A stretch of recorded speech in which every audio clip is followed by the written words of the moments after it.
কোকিল ব্রজে যারে মাঝে বলে ঘুমের ঘরে ব্রজের কোকিল ব্রজে যা ওরে মাঝে বলে ব্রজের কোকিল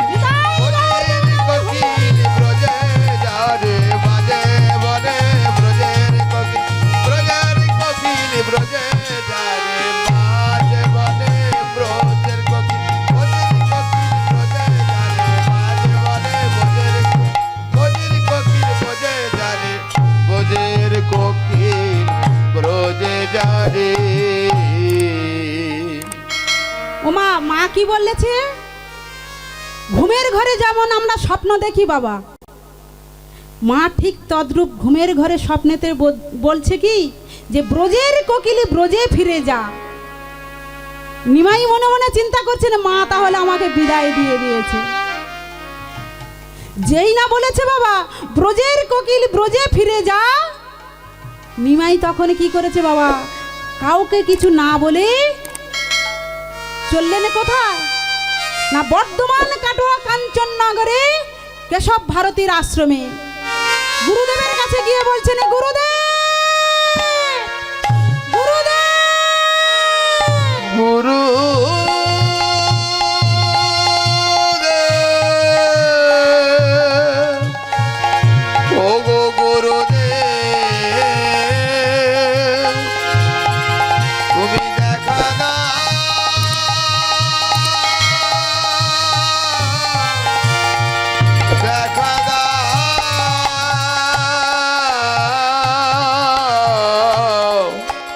গুরু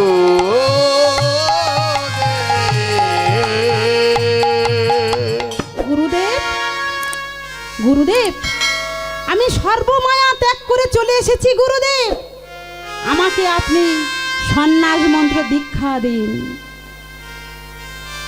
গুরুদেব বলছেন নিমাই তোমার বয়স কত, তুমি দীক্ষা নিতে এসেছো? গুরুদেব আমার বয়স হলো 24 বছর, তাই আমি সর্বমায়া ত্যাগ করে চলে এসেছি আমি সন্ন্যাস মন্ত্র দীক্ষা নেব বলে। গুরুদেব তখন বলছেন নিমাই শাস্ত্রে বলছেন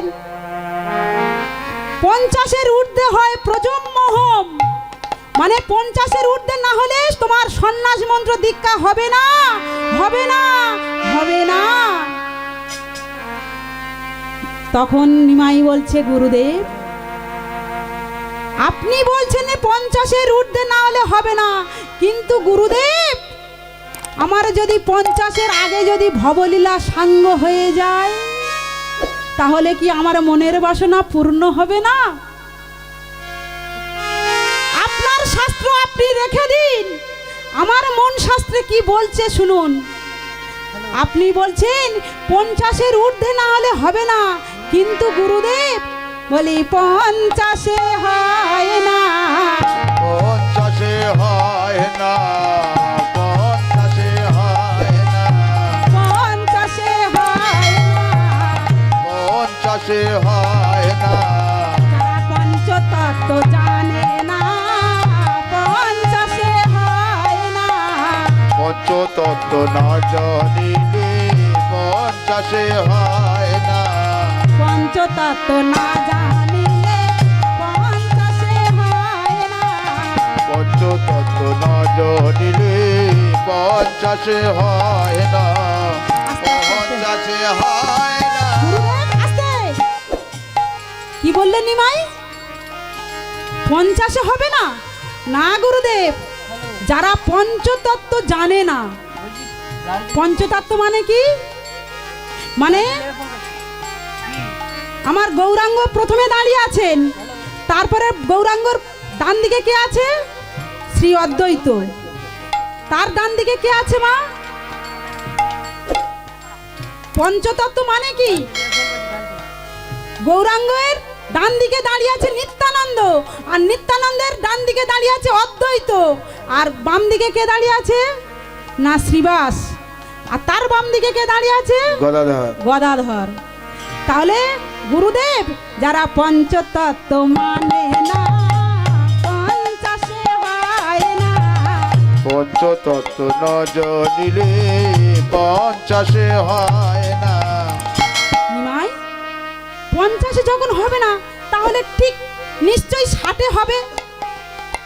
বলে গুরুদেব আপনি বলছেন 60 হবে, কিন্তু শোনেন গুরুদেব, বলি 60তে হয় না, 60তে হয় না, 60তে হয় না, 60তে হয় না। ষড়রিপু বশ না হলে 60তে হয় না। ষড়ঋতু বশ না হলে 60তে হয় না। নিমাই 60তেও হবে না? না গুরুদেব, ষড়রিপু বশ না হলে 60তে হবে না। মনে করেন একটা কলসি আপনি জল নিতে যাচ্ছেন, আর জল নেওয়ার সময় সেই কলসিতে যদি 6টা ছিদ্র থাকে বাবা, সেই জল যদি সব পড়ে যায়, ঠিক তদ্রূপ আমাদের দেহের মধ্যে যে 6টা ঋতু আছে, 6টা ষড়ঋতু আছে, কাম ক্রোধ লোভ মদ মোহ মাশ্চর্য, এই 6টা রিপু যদি আমাদের ভক্তির জল যদি না থাকে, তাহলে গুরুদেব 60 কি হবে? তাই বলছি গুরুদেব 60তে হয় না, 60তে হয় না, 60তে হয় না, 60তে হয় না। ষড়রিপু বশ না হলে 60তে হয় না। ষড়ঋতু বশ না হলে 60তে হয় না। নিমাই 60 যখন হবে না ঠিক, তাহলে 70 হবে। নিমাই তখন বলছেন গুরুদেব আপনি বলছেন 70 হবে, তাহলে জেনে রাখেন, বলি 70 হয় না, 70 হয় না, 70 হয় না, 70 হয় না। সপ্তম দ্বার না সাধিলে 70 হয় না। সপ্তম দ্বার না সাধিলে 70 হয় না। ভগবান বলছেন গুরুদেব 70ও হবে না। কেন না? ভগবান আমাদেরকে 6টা দরজা দিয়েছে বাবা। কি কি? 2টি চক্ষু, 2টি নাসারন্ধ্র, একটা মুখ, আর একটা কি? 2টি কর্ণ। তো এই 6টা দ্বার যদি না আমরা সাধি বাবা, আমাদের 70 হবে? তাই নিমাই বলছে গুরুদেব, বলি 70 হয় না, 70 হয় না, হয় না। সপ্তম দ্বার না সাধিলে 70 হয় না।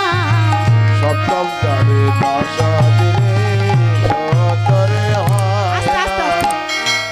নিমাই মনে মনে চিন্তা করছেন, আমি গুরুদেব 10 করে বাড়িয়ে যাচ্ছে, আমি সেগুলিকে খণ্ডন করে দিচ্ছি। আর গুরুদেব মনে মনে চিন্তা করছেন, আমি 10 করে বাড়িয়ে যাচ্ছি, আর নিমাই সেগুলি খণ্ডন করে দিচ্ছেন। তখন গুরুদেব বলছেন, নিমাই 70 হয় না, তা কি হয়েছে? 80তে ঠিক হবে। তখন নিমাই বলছেন, গুরুদেব 80তেও হবে না, কারণ অষ্টপাশের বাঁধন না কাটিলে 80তেও হবে না। তখন গুরুদেব বলছেন, নিমাই 80তে যখন হবে না, তাহলে 90 হবে। নিমাই বলছে, গুরুদেব 90ও হবে না, কারণ নববিধা ভক্তি না থাকিলে 90-এতে হবে না, তাহলে নিশ্চয়ই 100তে হবে। তখন নিমাই বলছেন, গুরুদেব বলি 100তে হয় না, 100তে হয় না, 100তে হয় না, 100তে হয় না। শত না হলে 100তে হয় না। শত না হইলে 100তে হয় না। বলছেন গুরুদেব শত না হলে 100তেও হবে না। গুরুদেব মনে মনে চিন্তা করছেন, আমি আবার যদি 10 বাড়ি দিই 110 হয়, তাহলে 110-এ হবে না, তাহলে নিশ্চয়ই 120-এ হবে। বলছেন, নিমাই 120-এ হয়ে যাবে। দেখো তখন নিমাই বলছেন, গুরুদেব বলি 120-এ হয় না, 120-এ হয় না, 120-এ হয় না, 120-এ হয় না, বিষয় বাসনা না ত্যাগ করিলে 120-এ হয় না। বিষয় বাসনা ত্যাগ না হলে 120-এ হয় না। যখন বাবা নিমাইয়ের কাছে আর গুরুদেব পারছে না, তখন গুরুদেব বলছেন, নিমাই তুমি তো পণ্ডিত মানুষ, আর তোমার মধ্যে অনেক পাণ্ডিত্য আছে, তাই তোমার সঙ্গে আমার তর্ক করে লাভ নেই। যাও তুমি ওই কাঞ্চননগর থেকে গিয়ে মস্তকটা মণ্ডন করে এসো, আমি তোমার সন্ন্যাস মন্ত্র দীক্ষা দেব। এখন কি করেছে মা, নিমাই কাঞ্চননগরে গিয়ে দেখছেন একজন নাপিত আছে বাবা, আর সেই নাপিতের নাম হলো মধুমঙ্গল। তাই সেই মধুমঙ্গলে ডাকছে কেমন করে, মধুয়া মধুয়া বলে ডাকিতে লাগিল, মধুয়া মধুয়া বলে ডাকিতে লাগিল কি বাজি,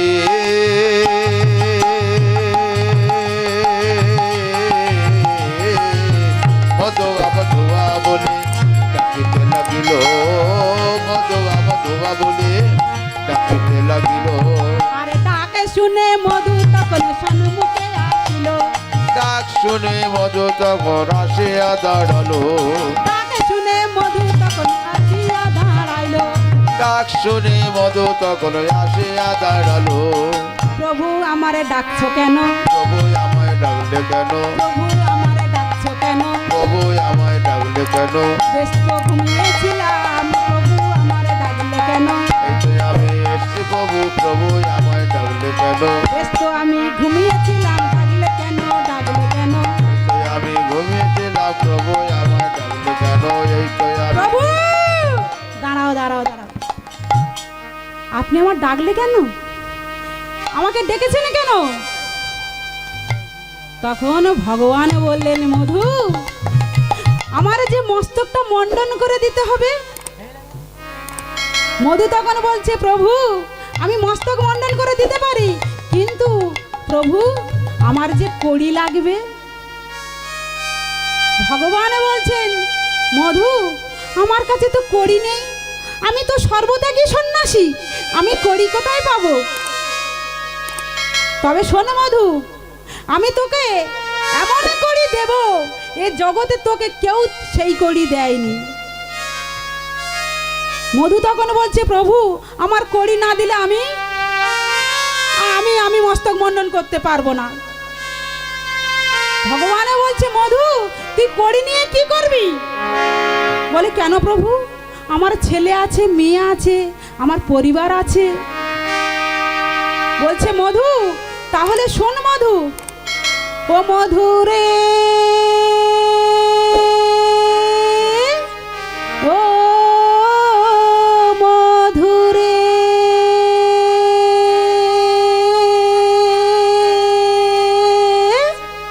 মধু একদিন, মধু একদিন তুই ভব ছেড়ে পরপারে যাবি, একদিন তুই মধু ভব পারে যাবে, মধু একদিন তুই ভব ভব ছেড়ে পর মধুরে মধুরে মধুরে মধুরে মধু একদিন তুই ভব ছেড়ে ভব পারে যাবে, একদিন মধু তুই ভব ছেড়ে ভব পারে যাবে। সেদিন সিন্ধুকের চাবি কাঁধে নিয়ে যাবি, সিন্ধুকের চাবি তুই কাঁধে নিয়ে যাবি, সিন্ধুকের চাবি তুই কাঁধে নিয়ে যাবি, মধুরে মধুরে মধুরে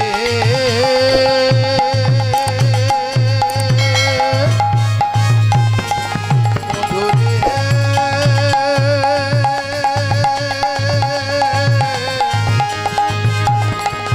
মধুরে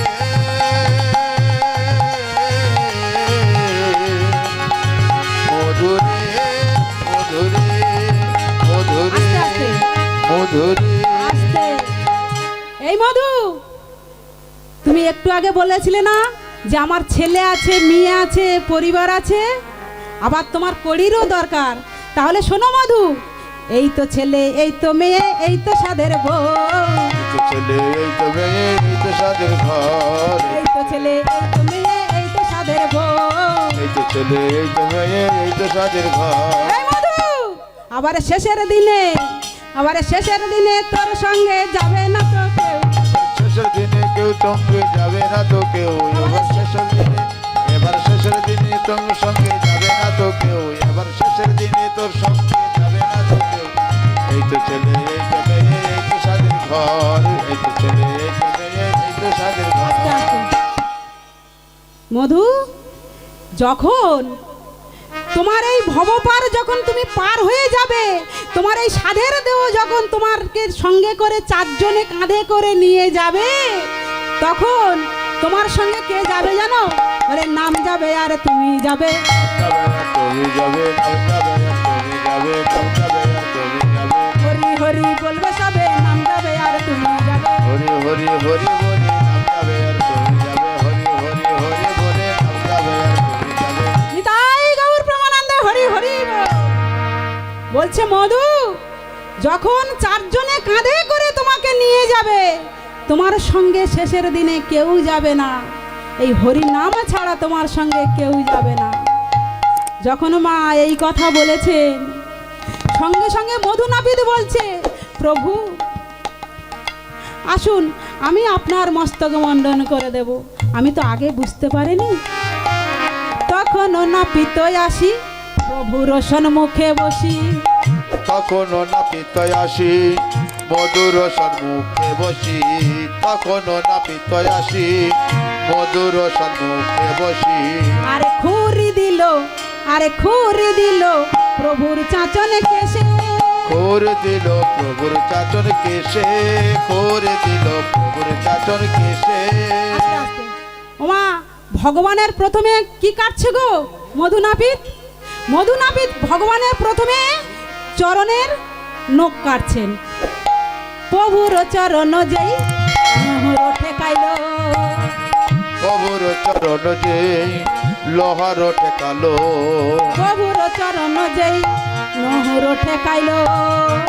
প্রভুর চরণ যে লোহার ঠেকালো কি বাড়ি।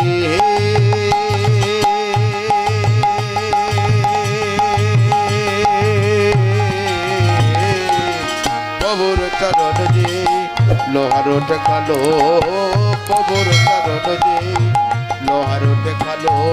আরে প্রভুর পরশে লোহা সোনা হয়ে গেল, প্রভুর চরণে লোহা সোনা হয়ে গেল, প্রভুর চরণে লোহা সোনা হয়ে গেল। আরে প্রভুর চরণে লোহা সোনা হয়ে গেল, সোনা হয়ে গেল রে, সোনা হয়ে গেল রে। প্রভুর চরণে লোহা সোনা হয়ে গেল রে, প্রভুর চরণে লোহা সোনা হয়ে গেল, প্রভুর চরণে লোহা সোনা হয়ে গেল রে, প্রভুর চরণে লোহা সোনা হয়ে গেল, প্রভুর চরণে লোহা সোনা হয়ে গেল রে, প্রভুর চরণে লোহা সোনা হয়ে গেল, প্রভুর চরণে লোহা সোনা হয়ে গেল, সোনা হয়ে গেল রে, সোনা হয়ে গেল রে, প্রভুর চরণে লোহা সোনা হয়ে গেল রে। ভগবান কি করলেন বাবা?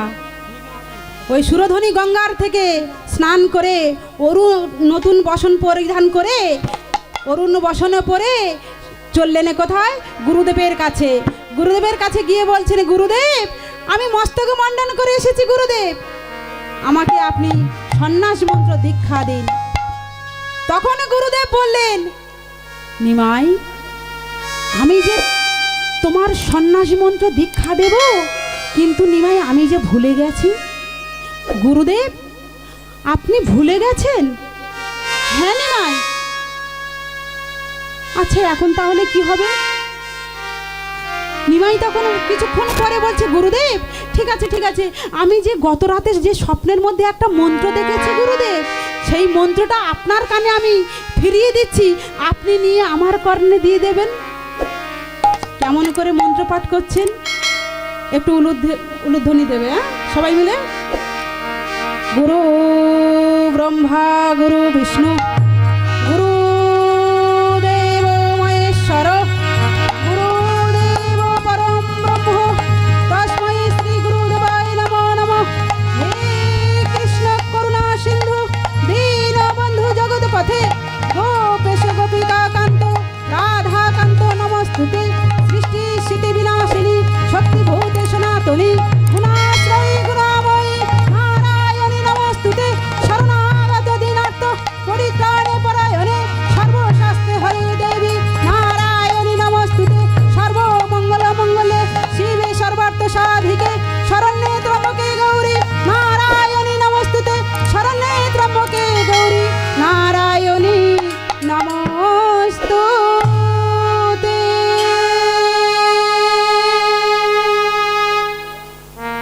নিমাই, আজ থেকে তোমার নতুন নামকরণ হলো। তুমি আর গৌর নয়, গৌরাঙ্গ নয়, আজ থেকে তোমার নতুন নামকরণ হলো শ্রীকৃষ্ণ চৈতন্য মহাপ্রভু। তবে নিমাই, আজ থেকে তুমি আর নবদ্বীপের মাটিতে ফিরে যেতে পারবে না। আজ থেকে তোমাকে যেতে হবে বৃন্দাবনের পথে। গুরুদেব, এবার আমি আসি। নিমাই, তুমি যে আমার কাছে থেকে সন্ন্যাস মন্ত্র দীক্ষা নিয়েছো, তার দক্ষিণা দেবে না? গুরুদেব, আমি দক্ষিণা কোথায় পাবো? আমি যে সর্বত্যাগী সন্ন্যাসী। যাও, তুমি এই কাটোয়া কাঞ্চননগর থেকে ভিক্ষা করে নিয়ে আমাকে দক্ষিণা দাও। তাই ভগবান কি করলেন মা? কাটোয়া কাঞ্চননগর থেকে ভিক্ষা করে নিয়ে গুরুদেবের চরণে নিবেদন করে ভগবান চললেন কোথায় না? প্রথমে চলেছেন রাঢ়দেশে। রাঢ়দেশে 3 দিনই ছিলেন। 3 দিন পরে যাত্রা করলেন বৃন্দাবনের পথে। বৃন্দাবনের পথে ধায় কৃষ্ণ গুণগান গায়। বৃন্দাবন পথে ধায় কৃষ্ণ গুণগান গায়। বাজে কৃষ্ণ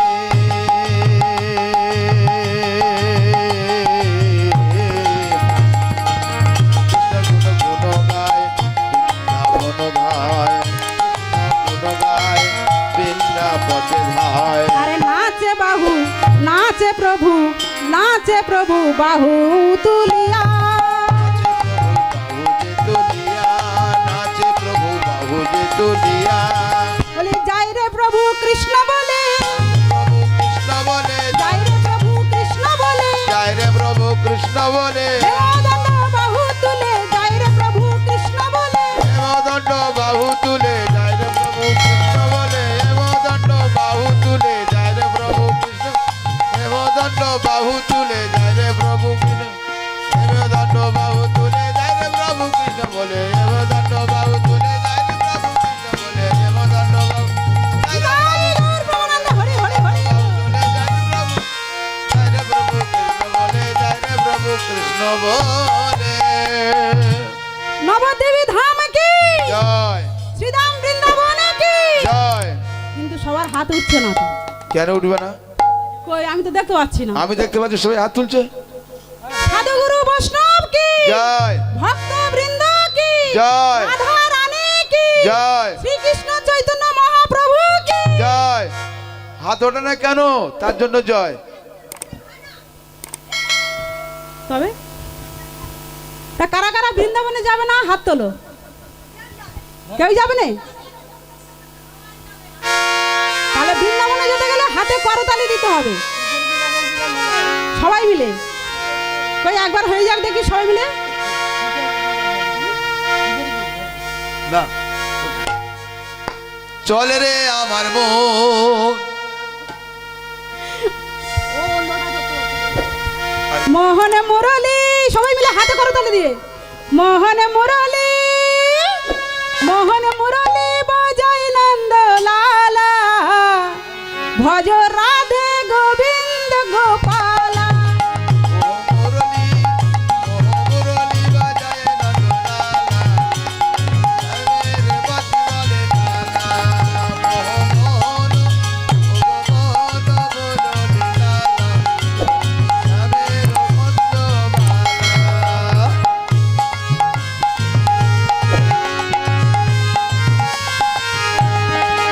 মোহন মুরলী,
হচ্ছে, কিন্তু এদিকে মা নবদ্বীপে তো নিরানন্দ হচ্ছে। নবদ্বীপে কি নিরানন্দ হচ্ছে না, বিষ্ণুপ্রিয়া জেগে গিয়ে বাবা কি বলছে জানো? হেতা বিষ্ণু প্রিয়া চমকে উঠিয়া পালঙ্কে বুলায়ে হেতা বিষ্ণু প্রিয় চমকে উঠিয়া পালকে বোলালো হাত।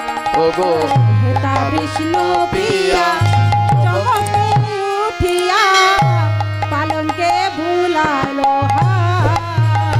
ওগো হেতা বিষ্ণু প্রিয়া চমকে উঠিয়া পালকে বোলালো হাত।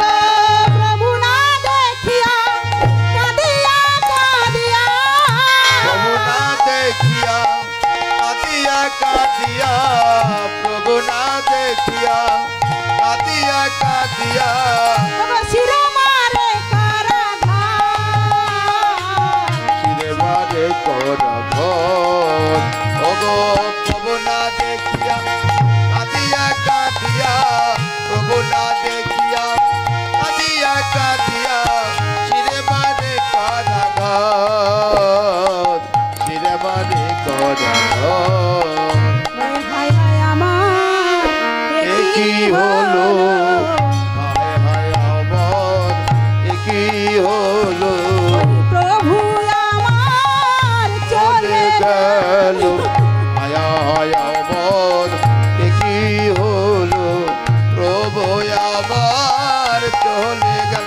ওরে হায় হায় আমার কি প্রভু আমার চলে গেল হায় হায় আমার কি হলো প্রভু আমার চলে গেল হায় হায় আমার কি হলো প্রভু আমার চলে গেল হায় হায় আমার প্রভু আমার চলে গেল হায় হায় আমার এ কি হলো।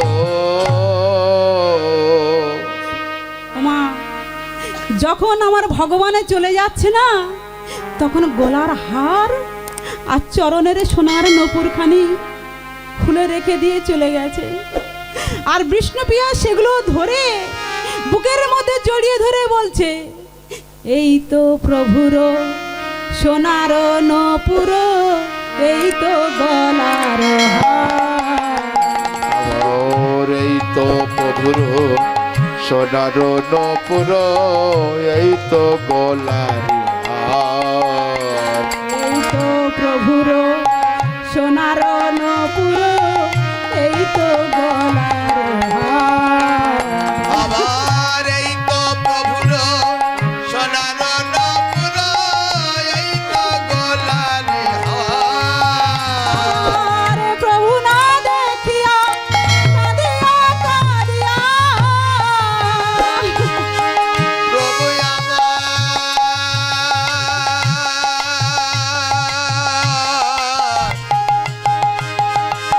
প্রভু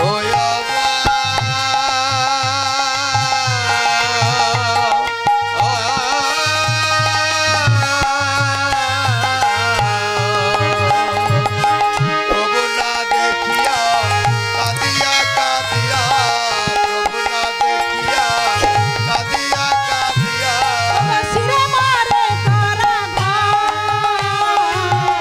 শিরে মারে কারাঘাত। ওর প্রভু না দেখিয়া কাঁদিয়া কাঁদিয়া প্রভু না দেখিয়া কাঁদিয়া কাঁদিয়া শিরে মারে করাঘর। শিরে মারে করাঘর। বলে বলে নপুর কেন বাজলি না রে, বাজলি নরে বলে বলে নপুর বাজলি নরে ওই বাজলে নপুর প্রভু চেতনারে বলে বলে নপুর বাজলে নরে বাজলে নপুর চেতনার ওরে বলে বলে নপুর বাজলে নপুর চেতনারে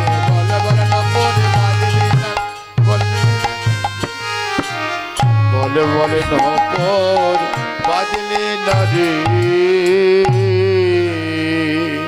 ওমা যখন ভগবান চলে গেলেন আর ভগবানের নপুরখানি ধরে আর গলার হারখানি নিয়ে বুকের মধ্যে জড়িয়ে ধরে বিষ্ণুপ্রিয়া কাঁদছেন, ঘরের ভিতরে গুমড়ে গুমড়ে কাঁদছেন।